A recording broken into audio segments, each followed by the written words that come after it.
नमस्कार, मैं हूं आपके साथ आरती सिंह आजाद और डालते हैं नजर खास खबर की ओर। 18 मई को राकेश राणा, बजखेड़ा व वाहद के निवासियों ने सेक्टर 110A में एक विशाल जनसभा का आयोजन किया, जिसमें जनता से लोकसभा उम्मीदवार राव इंद्रजीत का समर्थन करने का आग्रह किया गया। अत्यधिक गर्मी के बावजूद लगभग 1500 लोगों की एक विशाल जनसमूह ने इस कार्यक्रम में भाग लिया, जिसमें पर्याप्त जलपान और सुविधाएं उपलब्ध कराने की व्यवस्था की गई थी। उपस्थित जनसमूह ने भाजपा सरकार द्वारा पूर्व में किए गए विकास कार्यों के लिए राव इंद्रजीत सिंह व जिला अध्यक्ष कमल यादव का आभार व्यक्त किया व राव इंद्रजीत सिंह को पिछली बार से भी ज्यादा बहुमत से जिताने का संकल्प लिया। लगातार चुनाव प्रचार आप कर रहे हैं, लोगों के बीच जा रहे हैं, माहौल में किसी का हो रहा है, क्या बात है? देखो, गर्मी के अंदर भी इतने भारी तादाद के अंदर लोग आ रहे हैं, बुजुर्ग भी आ रहे हैं, बच्चे भी आ रहे हैं, महिलाएं भी आ रही हैं। तो ये मैं समझता हूँ कि आयोजन के बाद आराम से क्या है भाई, मतलब तुम्हारा ही हो, किसी का होगा, क्या गेम कर रहे हो यार आपस में? हम तो तीसरी बार नरेंद्र भाई मोदी को बनाना पड़ेगा अगर हम अपने देश को विकसित देखना चाहते हैं। तो यही हम कह रहे हैं, लोगों का सहयोग मिल रहा है, हम यहाँ से जीतेंगे, ये मेरी उम्मीद है। आप विकास की बात कर रहे हो कि क्या किया, क्या करेंगे, लेकिन बातें हो रही है संविधान को लेकर के, बातें हो रही है आरक्षण को लेकर के अन्य दलों के द्वारा। लगता है क्या लोगों के दिल में आप विकास के नाम पर वो बात मैसेज पहुँचा सकते हो? हम तो विकास के सामने पहुँचाने की मैं समझता हूँ आवश्यकता ही नहीं। जो भी किसी सड़क पर गुजर जाएगा, जो भी ट्रेन से सर्विस चलेगा, जो भी बस के अंदर बैठ करके जाएगा, उसको दिखाई दे रहा है कि हमने विकास करवाया, इंफ्रास्ट्रक्चर डेवलप करवाया, वो दिखाई दे रहा है। खुला आँख जो लेके चलेगा उसको दिखाई देगा। जहाँ तक बात है हमारे डेवलपमेंट के इस एजेंडा की, अपोजिशन इसके ऊपर हमारे से बहस करने पूरे क्षेत्र की देवतुल्य अपोजिशन हमारे साथ इसके बहस करने के लायक है ही नहीं, क्योंकि उनके पास कोई खुद का एजेंडा है नहीं। उन्होंने एक शगुफा जरूर छोड़ा है कि अगर रिजर्वेशन अगर हमको दोबारा बुला दिया जाएगा तो रिजर्वेशन खत्म कर दें। कांग्रेस के राज बब्बर की लगातार प्रचार कर रहे हैं, कुछ लोग भूपेंद्र उठाने वाले हैं, आज दुष्यंत चौटाला रोड शो कर रहे हैं, किस तरीके से उनको देखते हैं लोकसभा के? देखो, लोकसभा का इलेक्शन, लोकसभा का बड़ी वोट है, उसके बारे में उनके पास कोई मुद्दा है नहीं। वो ये उम्मीद कर रहे हैं कि लोकसभा के अंदर प्रचार करके और छोटी वोटों के विषय के अंदर चर्चा करके, वो जब छोटी वोट आएगी, हरियाणा का विधानसभा का चुनाव आएगा, उसके अंदर कुछ उनको बढ़त मिल जाएगी। और एक बार नरेंद्र मोदी की सरकार देश के अंदर बन गई तो उसके फलस्वरूप हरियाणा के अंदर भी अच्छे लोगों ने हमको चुन करके भेजा, हम लोगों की मूलभूत समस्याओं को भी सिरे नहीं चढ़ा सकते। मैं आज आपको यूँ कहना चाहता हूँ कि न्यू पालम विहार और अनेक ऐसी कॉलोनी है, बड़ी मशक्कत के बाद आज के दिन उनको नियमित किया गया है।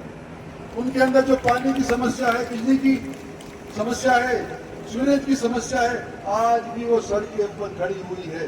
मैं आपको बतौर यहाँ के एमपी के तौर के ऊपर ये कहना चाहता हूँ कि हालांकि मैं बड़ी वोट आज के दिन आपसे मांग रहा हूँ, लेकिन जिस दिन छोटी वोट मांगने का भी टाइम आएगा, इन समस्याओं को हल करवाने की स्थिति के अंदर अगर हम होंगे तो आपकी बात, आपका वकील सबसे पहले इंद्रजीत सिंह होगा जो इनको सिरे करवाने के लिए कहेगा। और मैं अकेला नहीं कर सकता, मेरी पार्टी अकेला नहीं कर सकती। इसको करवाने के लिए तो हमारे को हर एक व्यक्ति का सहयोग है।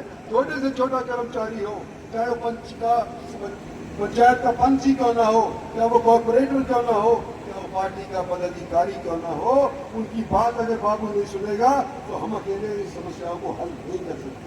तो मैं आपको एक चीज कहना चाहता हूँ, एलानिया यहाँ से पर विराजमान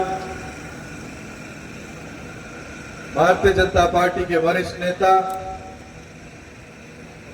हमारे इलाके के सांसद, केंद्र में मंत्री और हरियाणा की आन बान और शान, हम सब के महबूब नेता आदरणीय राव इंद्रजीत सिंह जी, मंच पर उनके साथ बैठे और इस कार्यक्रम के आयोजक मेरे साथ जिले में मेरे साथ कंधे से कंधा मिलाकर के भारतीय जनता पार्टी का काम कर रहे और आज इस भव्य आयोजन के आयोजनकर्ता भाई राकेश राणा जी, आदरणीय बाबूजी हरि सिंह जी, उपस्थित सम्मानित मंच, मेरे सामने बैठे इलाके से आई सरदारी, मातृशक्ति नौजवान साथियों व प्यारे बच्चों, सबसे पहले मैं भाई राकेश राणा जी को और उनकी पूरी टीम को सुंदर आयोजन के लिए हार्दिक बधाई देता हूं, शुभकामनाएं देता हूं। जिसने 129वीं रैंक हासिल की है, वो हमारे बीच में है। तालियों से उनका स्वागत होना चाहिए। और वो अभी अपने विचार, अपने भाव जो जैसे उन्होंने मेहनत की आपके बीच में रखना चाहिए। कृपया करके तालियों से उनका स्वागत करें, वेलकम करें। आप सभी को नमस्कार। मैं सलोनी वत्स आप सबके समक्ष हूँ और ये बहुत ही ऑनर की बात है कि मैं आज आप सबके सामने खड़ी हूँ। तो मुझे लगता है कि ये ईश्वर की कृपा और आप सब बड़ों के आशीर्वाद की वजह से पॉसिबल हो पाया है। एंड हमारे जो गांव में, हमारे आसपास में जो भी हम बच्चे कुछ अच्छा करते हैं तो उसमें हम बड़ों का ही हाथ होता है। और मैं अपनी जर्नी के बारे में बताऊं तो मैंने बीटेक किया है महाराजा सूरजमल इंस्टीट्यूट ऑफ टेक्नोलॉजी से।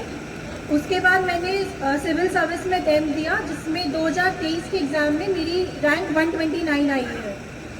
और इसमें जो ये एग्ज़ाम है, कहते हैं ये टफ एग्ज़ाम है, लेकिन हम सबका आशीर्वाद, हम बड़ों का आशीर्वाद, परिवार का आशीर्वाद, बुजुर्गों का आशीर्वाद, इन सब की वजह से ये संभव हो पाया है। फिलहाल इतना ही। खबरों का सिलसिला लगातार जारी है। नमस्कार।